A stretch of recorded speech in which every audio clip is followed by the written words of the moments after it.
EMIs are like pet bugs. Okay. So they keep sucking your blood because the same way EMIs drowns you, you will never get that focused attention because every time your salary is credited, you are caught to pay immediately the EMI, personal loan, marriage loan, TV loan, even TVs were bought in the loan and everything. You ask anything on the earth. So leveraged most of the debt. Hi everyone, welcome back to the long game. Today I'm joined by Raman Pushkar, whose public work sits at an interesting intersection of transformation, resilience, finance, and career reinvention. So, Raman, thank you so much for joining me. Thank you, Mihir, for inviting me for this event. Yeah. So there is a phase where when you're earning, but it just feels like everything is going out, right? So, did you go through that phase as well? See, I mean, there's been a lot of ups and downs, and I think being resilient is very important. Like everyone falls onto the ground, but how soon and how quick you get up is the most intelligent part of it. If you get stuck, you will get stuck. So sooner we realize that, I think the easier is the game actually. And when you were going through that phase, right, what did money feel like for you? I felt that money is available to so many people, and why I have been left over. What was the reason behind it? The reason is myself, no one else. If someone is rich or poor, I think psychologically it's their belief system. If you feel you want to tomorrow evolve, it's in your belief system. So I felt somewhere my belief system was not correct, and I had to course correct. So we all commit mistakes, but realizing the fact that I am committing a mistake and I have to improvise is the smartest person. So that's how it evolved. So how did you get to that point? Like you said that at some point you figured out that these things are probably not going to stay long term, or this is something that I can't keep doing. So when did that change happen? So this change started happening post 2012, I think. Till 2012, I had a lot of credit cards which are due to be paid, and even personal loan, marriage loan, TV loan, even TVs were bought in the loan, and everything. You ask anything on the earth. So leveraged most of the debt. So that's where I started realizing that the money is insufficient. Where is the issue actually? And one of them recommended, that why don't read also, I read a couple of blogs, and also they recommended that read a book called Magic. I think that really changed my path actually. Just being grateful to one of my mentors also. He also recommended that read this book. He said, if you can crack this book in one go overnight today, you will see your path changing. And literally, I didn't sleep. I completed this book at morning 3:30 a.m. around. So that really helped me to grasp the core elements of the money, which is more psychological than as the money itself. So like can you maybe give a little gist about what the book was and what specific about that? So the book talks about law of attraction, and it says that the more gratitude we show for everything in our life, it would be about relationships. It could be about health. It could be about it start multiplying when you are grateful to it. If you're finding this useful and you want to learn how real people actually build financial freedom, I share conversations like this every week. So please hit subscribe. It really helps me bring more guests like this. Yeah, I think it's a wonderful thing, right? Like, just put it in one sentence. I think that really sums up the book. So I want to go back to the EMIs and credit cards that you were specifically talking about, right?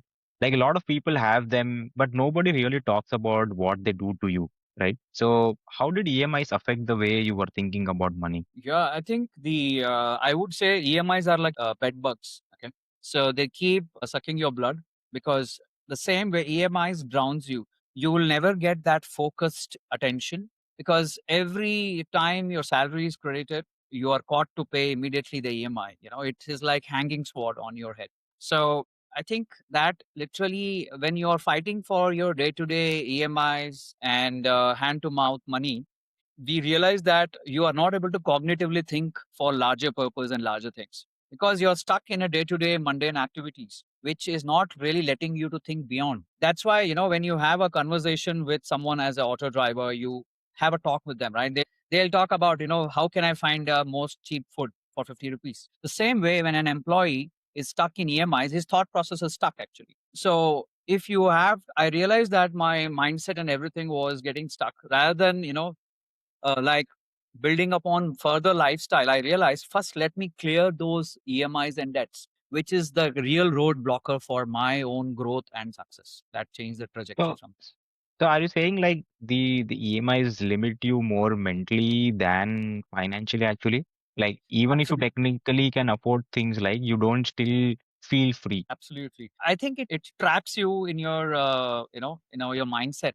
It I would probably, again, it's a very big analogy to compare, but it's I feel it's like a matrix. When you go into EMIs, you are got stuck in the matrix, right? Because you bought because pressurized by social pressure, because you saw your relatives doing it, your colleagues are doing it, and changing, like these days, changing a car every 2 3 years has become like a trend. If you don't change, they feel you're outdated, right? If you don't do one overseas visit in a 6 months or in 1 year, they feel, I think you are very poor, right? That is the kind of social pressure people are going through today, right? So this kind of social pressure has created a kind of a trauma on people. This is, I feel, it is too much of consumerism which has been driving this change on people. And to this extent, now given the affordability and the kind of the exposure to loans and credit cards is now too much. Even students are getting personal loans, to be honest. And that kind of companies have come in today, right? They just need a guardian and they're ready to give any loan to you. So these things are making people to get trapped. I think that's where sooner again, coming back to the self realization that I'm getting trapped because of my own social stigma.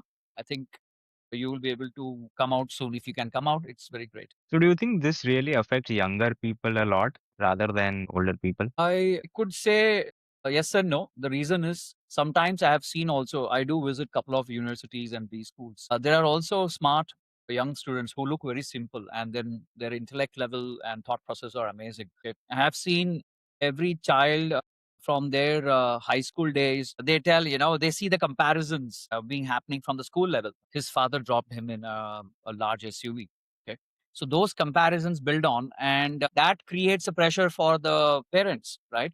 And that in turn comes through in your college days or your university days. And that again reflects in your early days. So this is where I feel Gen Zs have, Gen Zs or alphas, probably because of their exposure, because technology at my age was not very limited. But now with Hmm. the influence of technology and the environment, it's so fast paced. I feel they have more challenges compared to a much more tenured person. I feel like this is something a lot of people won't admit, but they actually feel, the same thing that you're talking about, right?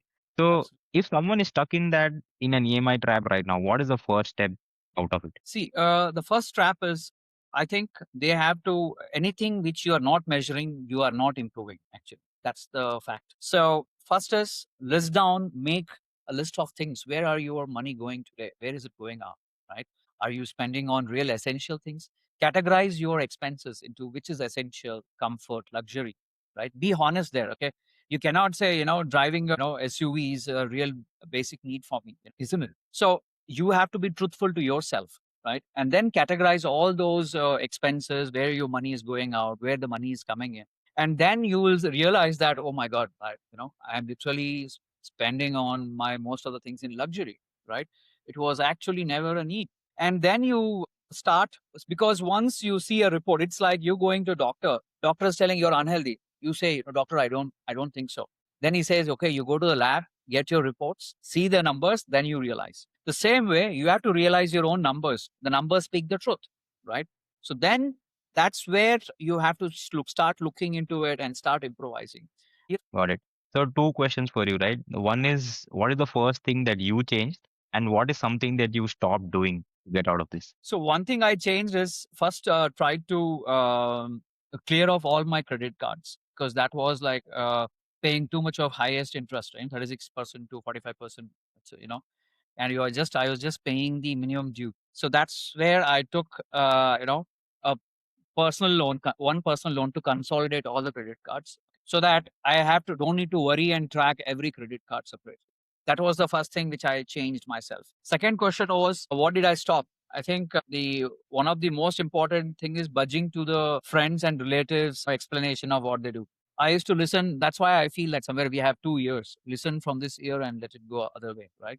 So they will tell, I went for this party, I went here, I went to overseas. So just, yeah, okay, very nice.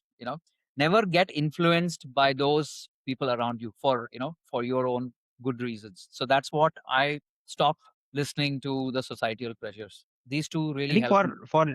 for younger folks, I think that is one of the biggest problems, right? Like peer pressure. Oh, my friend is doing this, my colleague is doing this, and that is why I want to do the same thing, right? I think that that's really relatable to a lot of young people, I think, at this point. Okay. Right. So let's talk about passive income, right? I read that you are able to generate 90,000 rupees per month as a passive income. For a normal salaried person, right? If someone wants to build it seriously, like what are the realistic ways to build passive income? Great. A great question. For salaried employees, first thing is once you have cleared your debts, make sure you are aware about what is your day to day lifestyle, right? Again, based on the risk appetite, right? Do you feel you are in your early career, you still have a longer duration of career and job? Again, AI is coming up, the war is going on, you don't know how long your job will stay. But if you're sure about your skill sets, if you have invested good amount of time in learning new things, improvising yourself, then go take risk on things like where you could go for there's new products in the market like debenture linked there's a debentures which are linked to the market performance. You can go by that where they pay out on a regular basis coupons. That's one way around. There are also corporate bonds, okay, which you can buy at the market during the market offline or online. There are a couple of bonds and government bonds also there. So depends on your risk appetite. If you want to be very risk averse, then obviously fixed deposits are there, but it gives lesser than your inflation rate. So you need to balance out and see what are the best way to, sometimes gold gives you on a long term exposure. So you need to have a holistic passive income so that you could. But if someone is starting and don't want to do anything, you want to be very simple and easy, go for fixed deposits. Again, go with private banks. Again, you go with public sector, they pay very low interest rates. So again, diversify as much possible. For example, if you have 1 lakh and you have one or two bank accounts, two three accounts, split 33,000 as fixed deposits. So basic start with, or do recurring deposits. Don't try to redeem the interest, because when you redeem the interest, you're losing the multiplier effect. So let's play a game, right? I'll say a statement. You just tell me if you agree or disagree, and maybe just one or two sentences on why, right? The first thing is salary is the biggest factor in building wealth. Agree. The reason Okay, is not everyone is businessmen.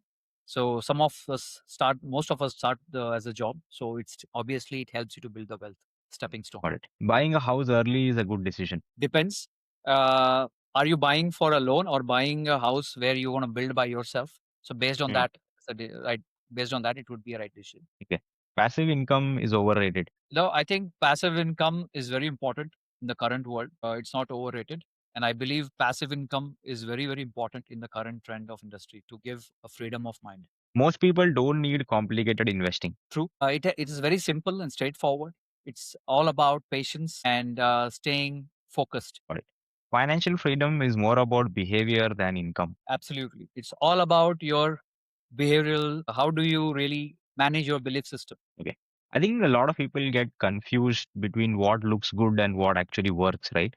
Because I think people talk a lot about these fancy things, but what actually works are the simple things, right? So I know you talked a lot about job loss and uncertainty, right? And I think a lot of people today have this background fear, like if things are fine or no because of AI and things like that. So if someone loses their job tomorrow, what should they do in the first 30 days? Okay. If you lose a job in 30 days, one thing I would recommend that don't panic. It's part of life. Even I have gone through once or twice. So everyone goes through this journey. So don't need to panic. Probably you will be getting a severance pay, right? It will be for 1 or 2 months. You will have some PF accumulated, right? So gratuity would have been accumulated, whatever, right? So immediately in your role, what are the next level skill sets which you could really leverage? Try learning them in 30 days. There are a lot of open sources like YouTube channels are there. Udemy, they provide for very lesser meager amount for 3 digits and all. They provide certifications. Start learning them. Okay. Try networking with people. It's very important that some people have a mindset that networking is not worth. It's not my cup of tea. I say networking is also needed. Technical skill also needed. Understanding hierarchy is also needed. So you need to have a mix of things. You cannot say only networking will work, only technical. No, it doesn't happen like that. And another important thing is I have spoken to a lot of people who come to me for coaching and mentoring. I see their mental agility. Do they have the mental agility? I'll tell you, 90% of people don't have mental agility. I told someone, please change your profile of resume from 4 pages to just 1 page. People don't have time to read 4 pages of resume. Mm. HR wouldn't even look into it if it's a 4 pages. How will I change it? I have been working in the industry for 18 years. I want to showcase everything about my career. You are not Warren Buffett or Junjunwala to read someone's biography. You're not Barack Obama to read someone's 4 pager, what you have done. No, right? So try to make it simple, easy. So mental agility is very important. Start applying. People think, I applied already 10 roles. I'm not getting any call. I don't want to apply anymore. Keep attempting 100 times, 200 times. It's okay. Keep trying. There will be one day when someone will give you a chance. When you don't make an attempt, you reduce your chances. So this is a very important thing. So a lot of people jump into investing, right? But how should they think about earning more, savings, and building assets? Yeah, see, I think building their assets, one thing I would say that psychologically in India, you need to have a shelter. Irrespective of Kamath brothers said, you shouldn't invest in buying property. They have bought a property, by the way. Right. Even I saw that, even I think one of the other financial influencers, they also said that, but I feel what is the mistake here is not buying a home means don't buy in a pressure or through a housing loan, home loan EMIs. That's where Mm, it is coming from. In the new concept of gated community and all, you are driven by your impulse of, you are living in a gated community, you get all mm, the amenities of, world class from Italy, Swiss based kind of. So they get mesmerized. But you ask these people, how many times have they used these amenities on a monthly basis, right? What yeah, has been their regular, and they are paying monthly maintenance of 15K, 20K, 30K for things which they have never used. mm, So rather I would say buy a, live in a rented flat, it's okay. Buy a land somewhere in a tier 2, tier 3 city or outskirts. Let that land appreciate. Let your mutual funds or bonds, stocks, let them give the money. When you make profits, use that profit to wait for an opportunity to buy a flat which comes at a price which is below the market rate. For example, someone is leaving the country, is migrating to another country, right? He wants to sell off the property, right? There are a lot of auctioned houses where people are not able to pay EMIs. So wait for the mm. opponent. So investment is different, living for your own purpose is different. So people get confused with this. Okay.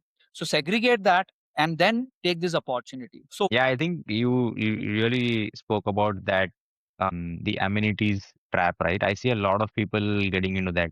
Like these days, new developers are just coming in with, I have this, I have swimming pool, I have gym, I have this, I have that, and they just keep on adding the amenities, and then they just jack up the prices because of that. And I don't even know how many people are actually using those, right? Great absolutely. point, I think.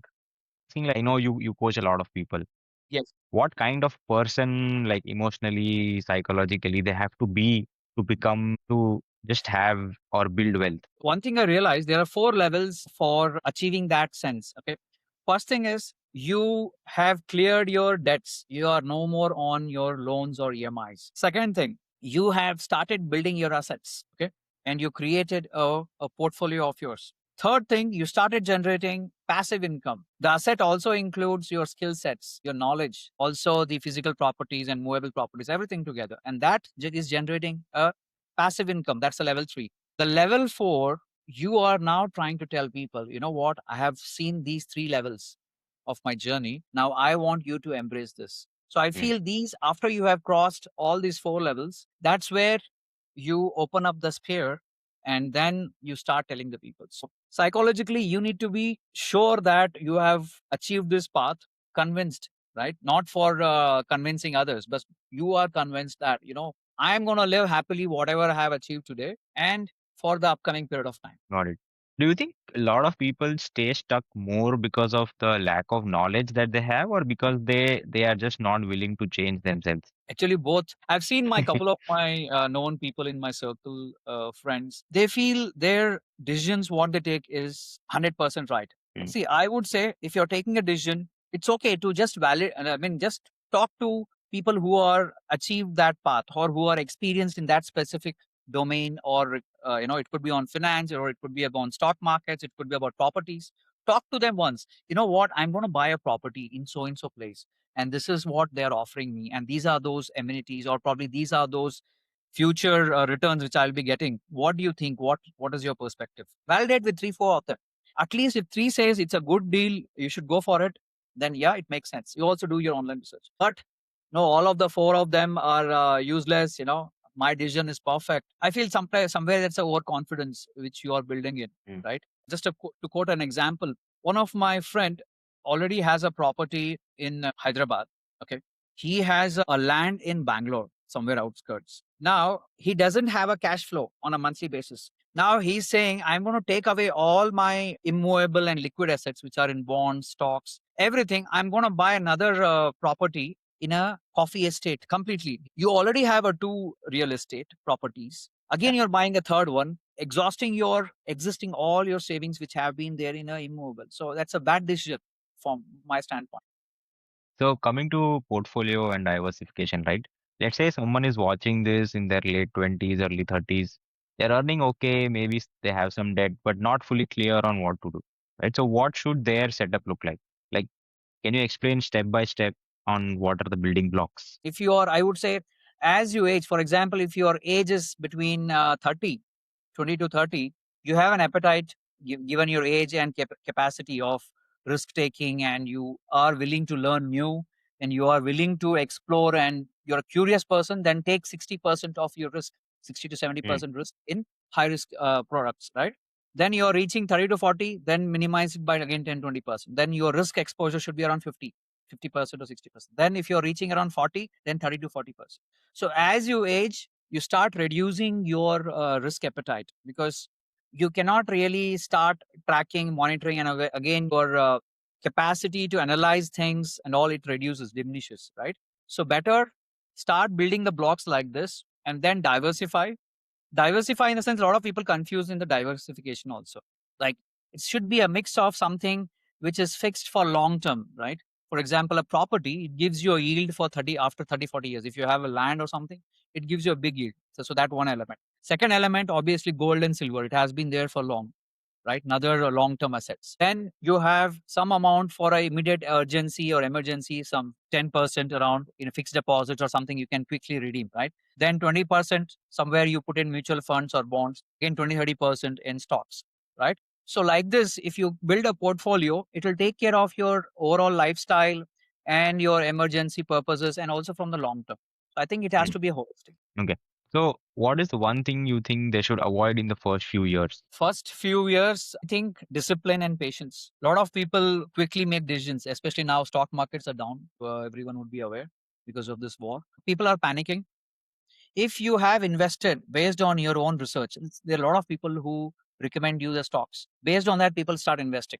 So that's a big mistake, I feel. So I would say do look for fundamentally good stocks if you are a long term investor. Play for long, don't play for short term. If you want to do intraday and stock trade, that's a different thing completely. That's a profession, right? That's you do for a profession. But when you Yeah, are I an think that's investor, yeah, that's the name of the podcast, right? Like the long game. I think I have the same belief as well. absolutely. Go for long. Play always long games. So go for long. Invest fundamentally good stocks who are good Mm, at their books of accounts. They have a very good board who really takes care of their business. Who are really inventing, acquiring right businesses. So keep reading, keep knowing about them, and then gradually, slowly invest them. Right. got it. Okay. So let's end with this. If you had to reduce everything you've learned into one thing, right? What actually builds long-term financial freedom? I think perseverance is one word I would say. That's the only way out to build a complete financial freedom. Thank you so much, Raman. I think honestly, I like this conversation because it just felt real, like not theoretical, not motivational, just real. So thanks a lot for sharing all of this. Thank you so much. Thank you, Meher. Thanks for this opportunity. Hope this helps someone listening somewhere in the corner of the world. Yeah, definitely. Thank you. Thank you. If you found this conversation useful, you'll definitely enjoy the next one I've linked here. And if you want more real conversations like this, make sure you subscribe. I'm bringing one of these every week.